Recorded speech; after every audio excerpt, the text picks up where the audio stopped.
And now we have Rod live from Pebble Beach. Hi, Kevin. Glad to be here How, today. yeah, how are you? I'm doing great. Yeah, let's Yeah, looking forward to our conversation today. yeah, likewise. I've been waiting for this one for a couple of weeks, so this is glad to have you with me here. What's going out there on the West Coast?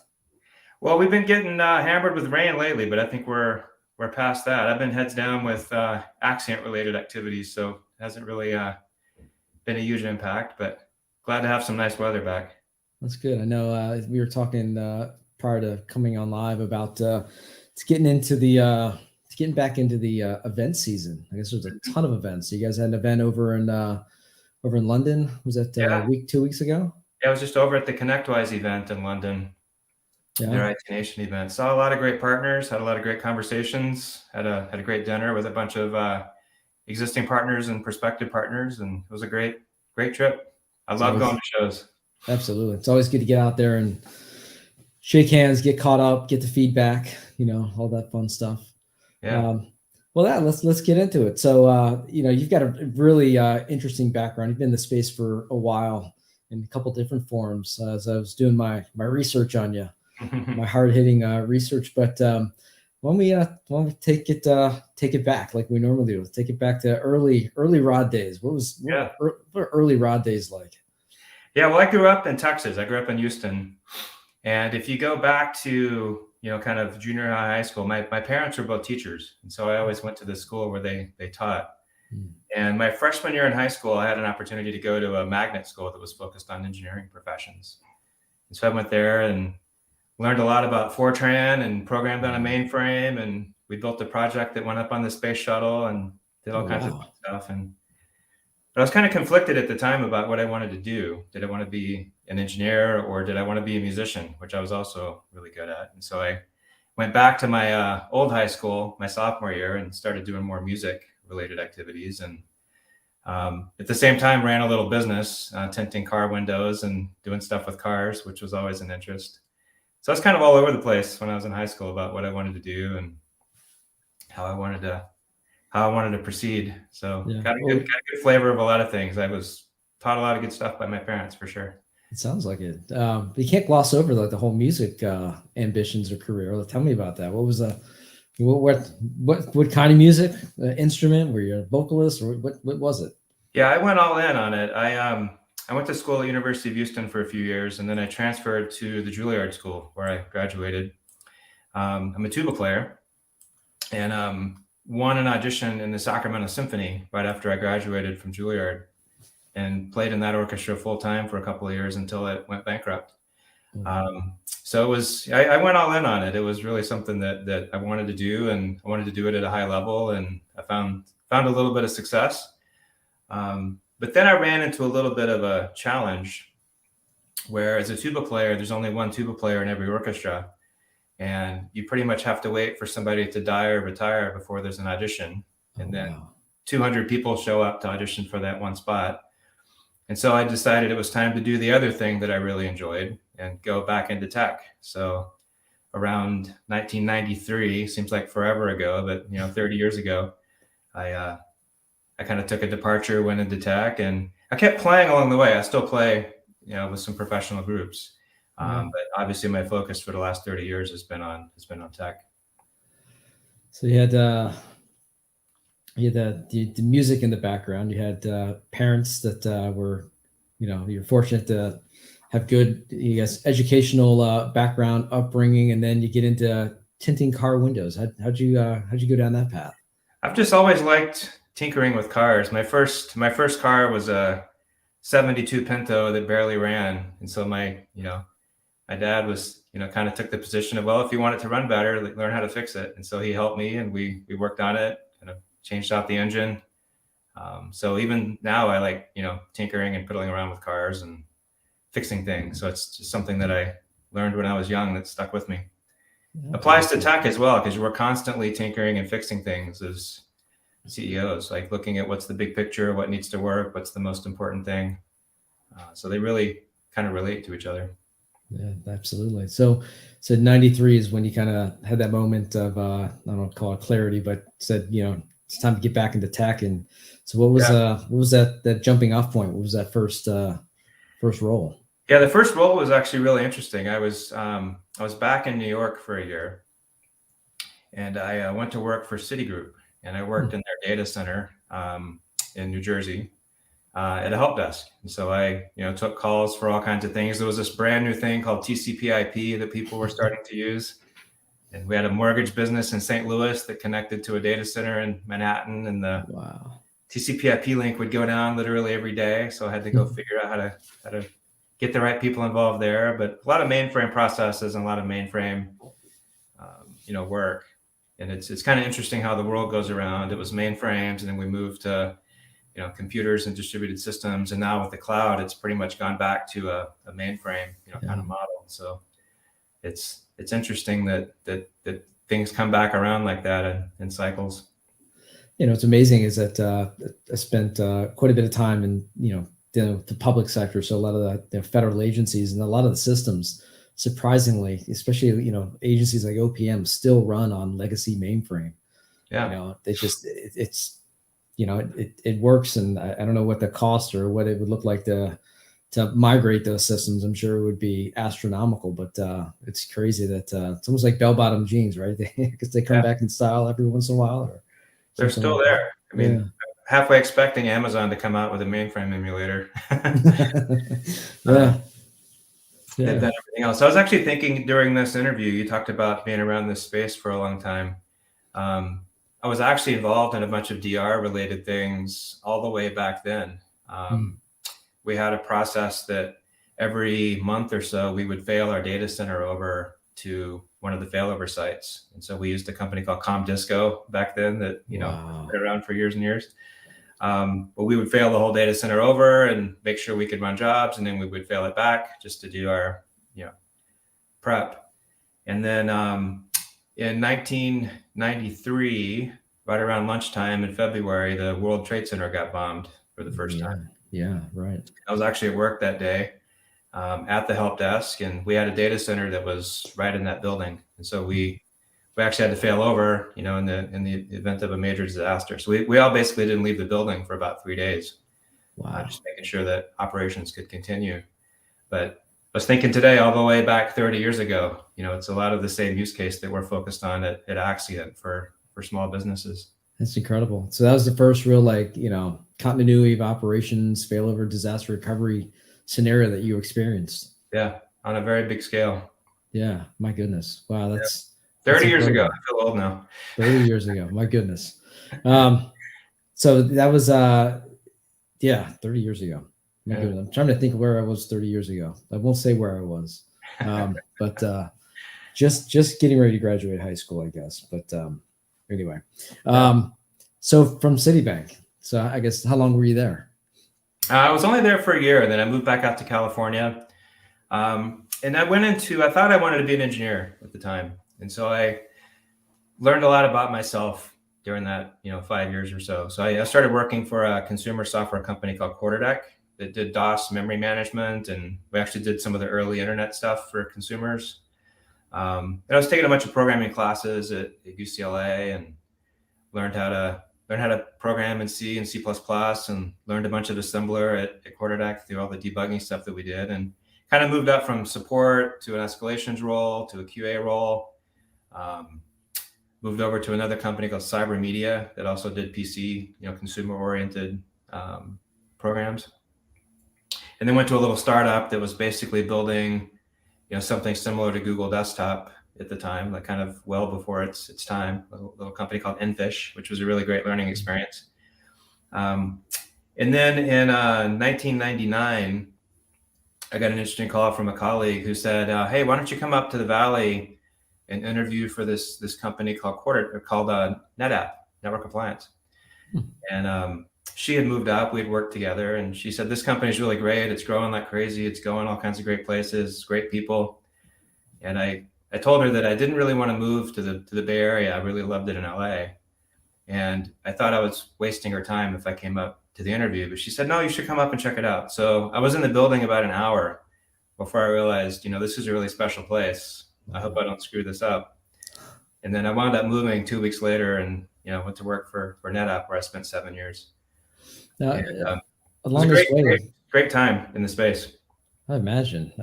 Yeah, early days of NetApp. That's pretty cool. Then, so along this arc, do you have a trajectory in mind? Did you have a, I'm doing these things in this sequential order to become X or Y Yeah. or Z?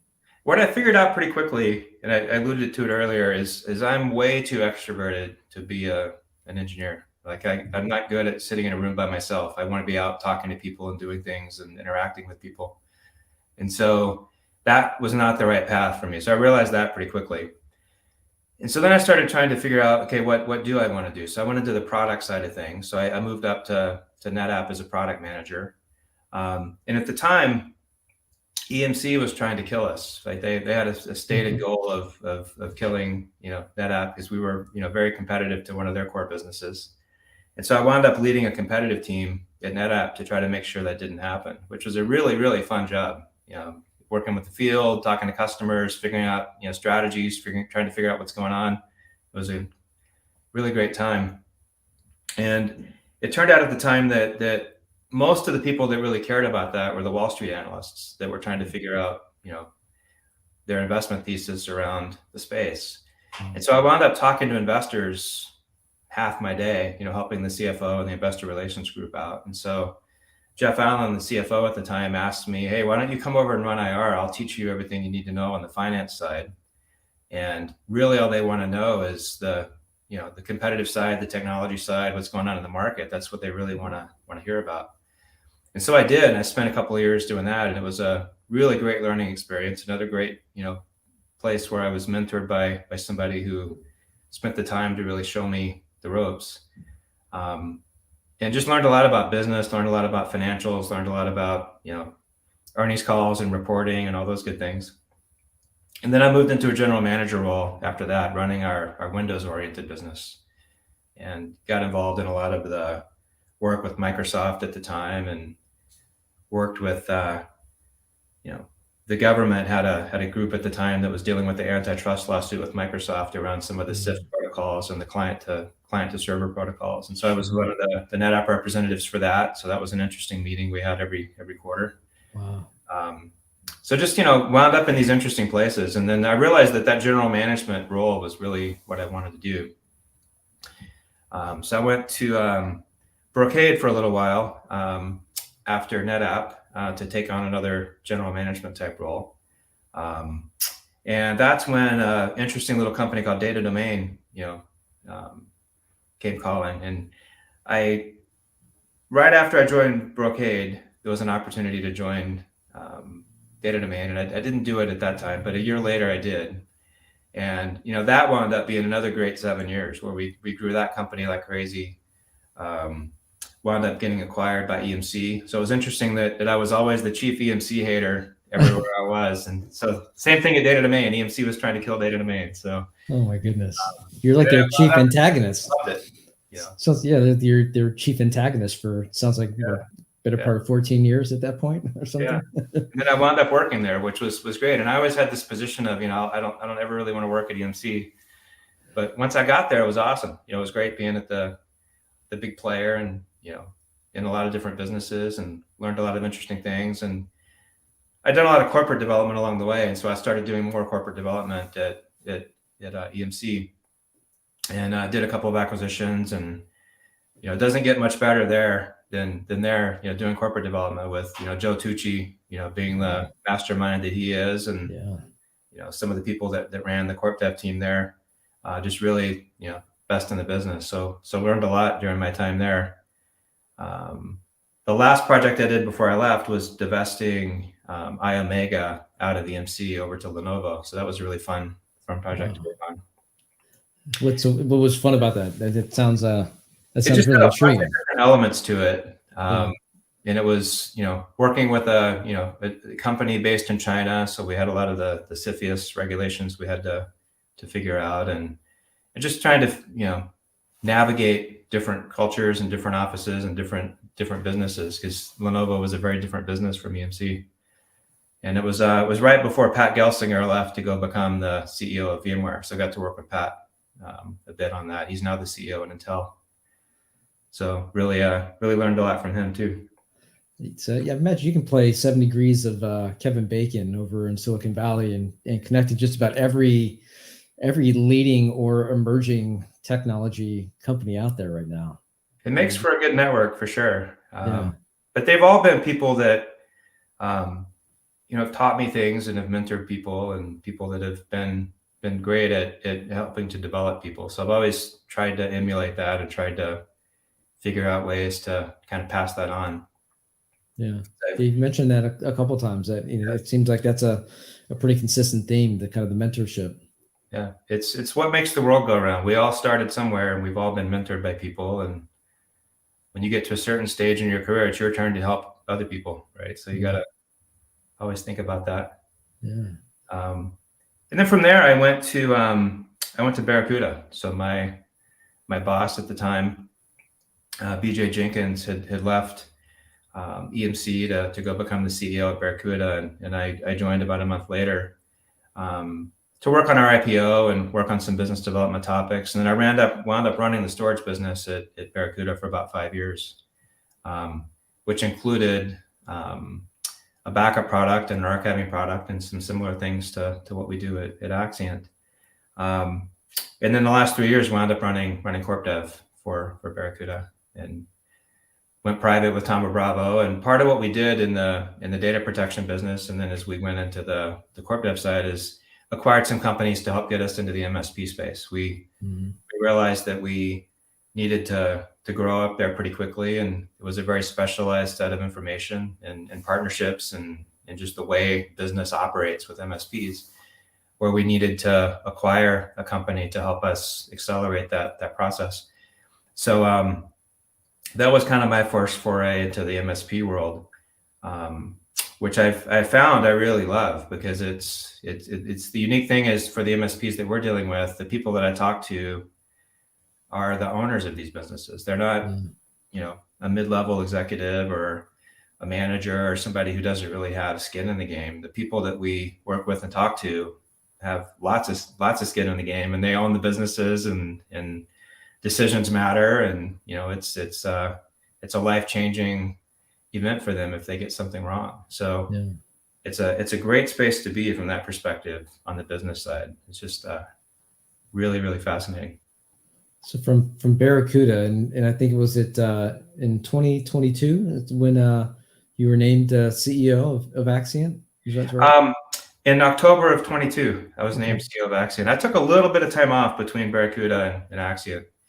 I'd been, like I said, going at it for a long time. It was 28 or 29 years at that point. Hell of a ride. Yeah, absolutely. Decided I wanted to take a little break, and I learned a few things about myself during that time, which is that I even though I might think I want to play golf every day, I don't, and I can't, and I'm not good at it. And I like being busy, and I like being involved in a business, and I like the day-to-day rhythm of a business. And so that was the first 6 months or so, I was enjoying my break, and then one day a switch just flipped and said, "Okay, it's time to go back to work." So it was good timing, because right around that time, a recruiter called about the Axcient role, and it could not have been a more perfect fit for me from a market perspective, a product perspective, a technology perspective, the size of the company, everything about it. Just to go be a CEO, and it's my first CEO role. It was just couldn't have been drawn up any better. So I pretty aggressively went after the role. Probably maybe even too aggressively, but I was pretty focused on, this is a good job, good fit for me, and I really want to make this work. And so great team of people, great company. It's got a great background. Really scrappy, company, the way we've done things over the years. But I've really enjoyed my time here so far, and it's turned out to be what I thought it would be. It's a really, really great fit. That's awesome. I was thinking, you're saying kind of taking that sabbatical 6 months off.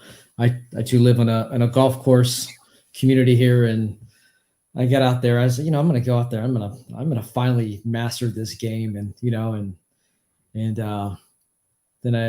well, this isn't about me, but I ended up buying a small boat, not a big boat. And I remember being out in the middle of the Severn or South River here, And I think I played around the golf, and I was kind of putzing around. I went out on the boat. It's like a Tuesday afternoon, and I'm like, all right, I'm out here by myself, and I'm calling a couple of my friends.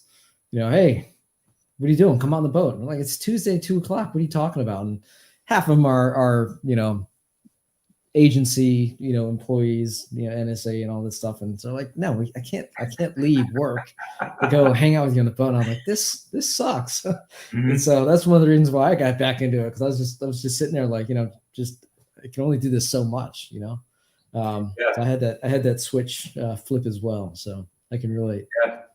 And I've got a great group of friends that I've, met on the golf course here, and still play with them on occasion. I haven't played much golf since I joined Axcient. Yeah. But one of them is a retired golf pro and PGA professional.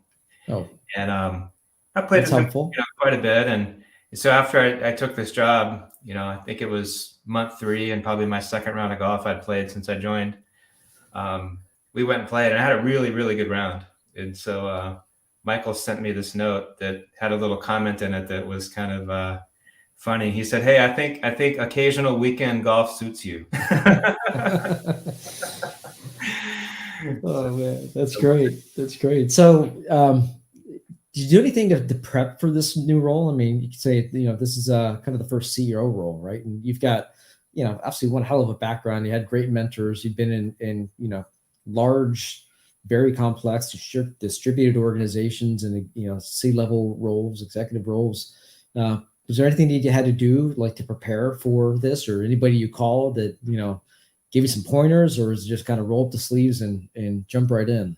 Oh, I called lots of people and got advice from a number of friends that are former mentors and current friends that are CEOs, and I still do that. Right? It's sort of a weird job where you don't really have a peer in the organization. And so there's things you have to think through that sometimes is, unique, is things that you haven't had to do before. So asking other people who've been in similar situations for advice or guidance is always helpful. Yeah. The main thing with Axcient coming in, and I did this consciously, is I wanted to just understand the business and the people and the issues and kind of really get a good grounding the first 6 or 8 weeks, and just listen a lot, figure out what's really going on before trying to adjust things or tune things or make any changes. And that worked well. It's probably the busiest 2 or 3 months of my life, because it's pretty relentless coming into a new job like this, where you have to literally learn everything, especially with a great team like we have, where everybody's very on top of their respective functions, and their ability to feed me information would far outstrip my ability to absorb it. So I had to get really focused on time and what's most important and what do I need to know today and what's the right progression of trying to get up to speed. And there's still things that I'm learning and getting up to speed on. I guess it never stops. But those first 2 or 3 months were insanely busy. Yeah. So let's get into Axcient and kind of your mission and kind of, we'll get to looking forward, but I guess what's the elevator pitch of Axcient? Yeah, the elevator pitch is we're here to cure data loss. And so data loss happens for a bunch of different reasons. You hear about ransomware in the news. You hear about natural disasters. There's human error. There's malicious employees. There's hardware failure. There's a whole bunch of things that cause data to have an issue. And so what we bring to the table is DR for the price of backup. So we're helping MSPs focus on this use case in a very unique way. Everybody's got backups. Everybody can do backups, but actually using that data and being able to recover from that data quickly and being able to run your business from that data is really, really important. One really big aspect of it that was attractive to me is we make this affordable for MSPs and small businesses. I mentioned earlier on the use case at Citigroup where we failed over a data center that was under the World Trade Center. That is incredibly, incredibly expensive to do. And so, having these DR use cases, enterprises have done this for a long time, but small businesses have the same problems. They just can't afford to to solve it in the same way. And so we provide a, affordable, high value solution to help people do that. And we do that through a secure cloud service that we offer. We've got, 3 data centers that we host data in and that we can operate data out of. We can let you deploy that with either software or our appliances, or you can bring your own appliances, bring your own hardware. We can even run our software on some of the appliances that we're displacing in some of the competitive displacements. So you can reuse that hardware in your environment. And the last piece of it is it's really simple to buy and size and deploy. We've basically got one license that we sell that includes the DR capability, includes storage, and includes all of the integrations that you would need in your environment. So very, very simple to figure out and build an economic model around. So it's been very successful. Yeah. I was to say that's great because, I think we're at a point, in time where everything is complex and it's getting even more complex. And the more, it's just even more you can simplify a pricing model. It doesn't sound like it's, earth shattering or what have you, but, it starts, from the pricing model, goes through the customer experience, and that sets the tone. And I think I appreciate that because I think a lot of vendors, they get that wrong, right? They build in too much complexity, and especially at this point where, these MSPs, IT service providers having so many different, platforms and use cases and challenges thrown at them. They need something that it just makes sense, right? Yeah. We refer to it as worry-free storage. We basically have, a price for servers and a price for workstations. You tell us how many servers you have, how many workstations you have. Here's your price. And it includes a certain amount of storage. And if you go over that, which most of our customers don't, it's all included in the price. There's an overage charge if you go over. From the DR perspective, we include a certain number of hours of DR failover that a lot of people use for backup testing and for infrastructure testing. And then past that, there's an overage charge that we'll have there for our virtual office. But it's a very, very straightforward model that makes it really easy to plan. And that is a competitive differentiator for us because a lot of our competitors, you have to go figure out, okay, how much storage do I need? And how do I even size this? And here's my 4 different licenses that I'm going to have to buy. And so we really try to keep it simple.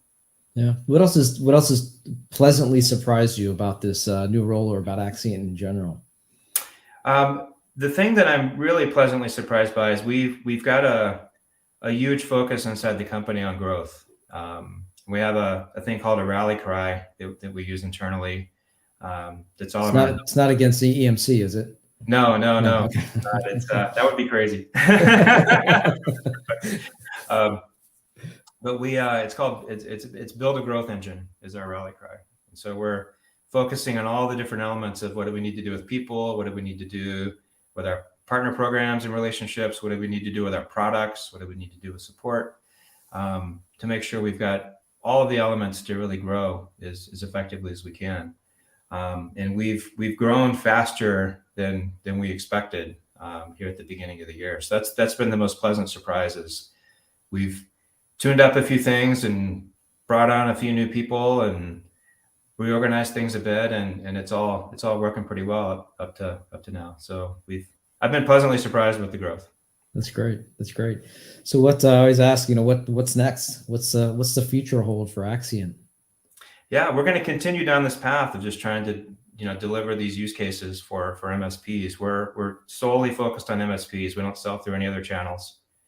And today, we've built out this DR for the price of backup model that's really focused on local infrastructure and making sure that we can protect those environments for our customers.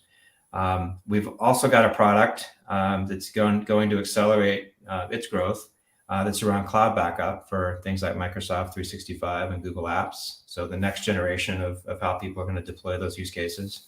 And then one step beyond that is infrastructure as a service, type environments like Azure and AWS, being able to go build out protection for those environments as well. So just going where the MSPs are going, from a deployment perspective.